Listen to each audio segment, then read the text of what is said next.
Have you ever stopped to think that the rise and fall of entire empires, or these massive migrations of our ancestors, might have something to do with the tiny, almost invisible wobble in our planet's axis? I know, it sounds like something out of science fiction, but it's the real, hidden backstory of human history, and we're about to dig into how it all works. Okay, just think about this for a second. The Romans were growing vineyards in Britain. Trying to do that today in those same spots would be a huge challenge for even the best winemakers. This wasn't just, a couple of sunny summers. The climate itself was fundamentally different. And that raises a really interesting question. So, was this all just about ambitious Romans, a fluke of history, or was something much, much bigger going on? What if the actual stage where Roman history played out was set by a kind of cosmic rhythm, a planetary pulse that we're only now really starting to understand? Well, the answer lies in the very heartbeat of our world, the Earth's axial tilt. You can really think of it as a planetary pulse, one that's been ticking away for billions of years, setting the tempo not just for our climate, but, as we're about to see, for civilization itself. So what even is axial tilt? All right, imagine the Earth as a spinning top. It's not spinning perfectly straight up and done, right? It's tilted over. That tilt, which is sitting at about 23.4 degrees right now, is the whole reason we have seasons.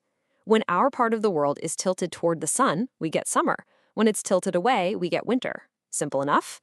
But, and this is a big but, that tilt isn't locked in place. And this is where it gets really cool. When the tilt is greater, our seasons get way more extreme. We're talking blazing hot summers and bone-chillingly cold winters. But when the tilt is smaller, things even out. You get milder summers and milder winters. We're only talking about shifts of a degree or two, but over thousands of years, they completely change the world's climate.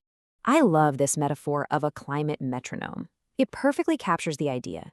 It's this slow, steady, predictable beat that has paced the advance and retreat of massive ice sheets for eons. It is the deep rhythm of our planet, and it was setting the stage for humanity long before we ever showed up. Okay, so this all sounds a little theoretical, right? A planetary pulse. But you can actually see its echoes in deep history, especially in that really dramatic transition when we came out of the last ice age. This timeline here is going to be our roadmap.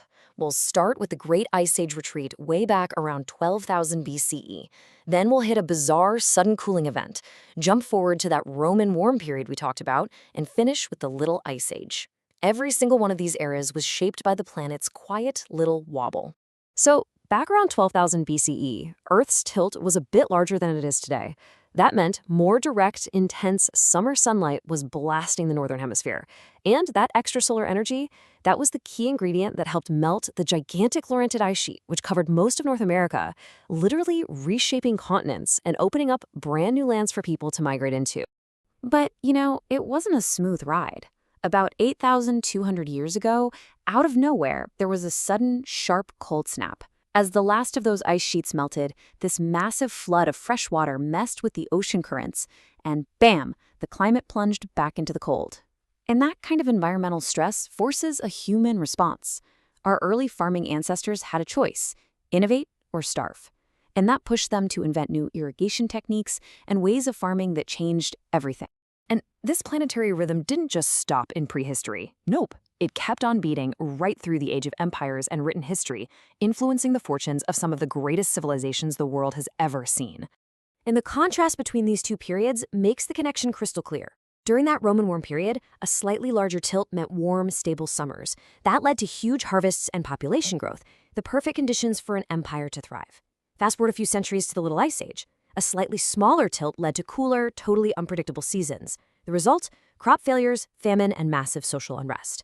Two completely different worlds, and their fates were partially written by the exact same cosmic cycle.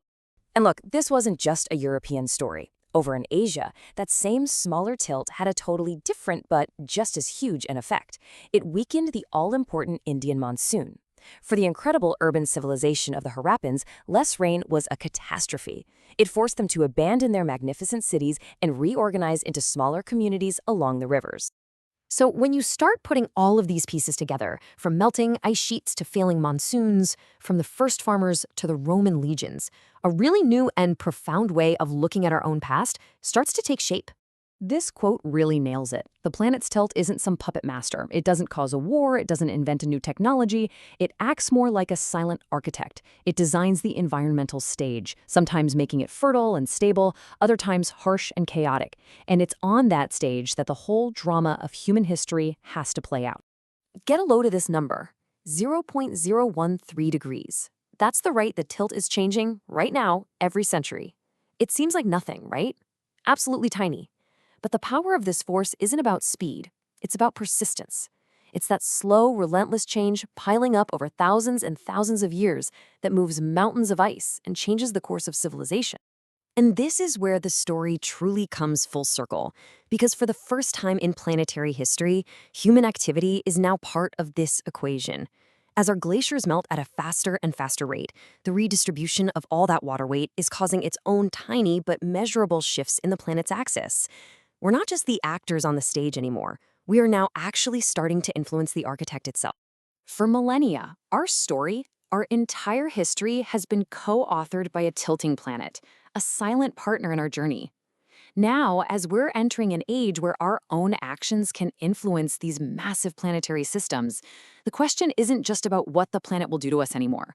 The real question is, what will our chapter in this incredible cosmic story have to say?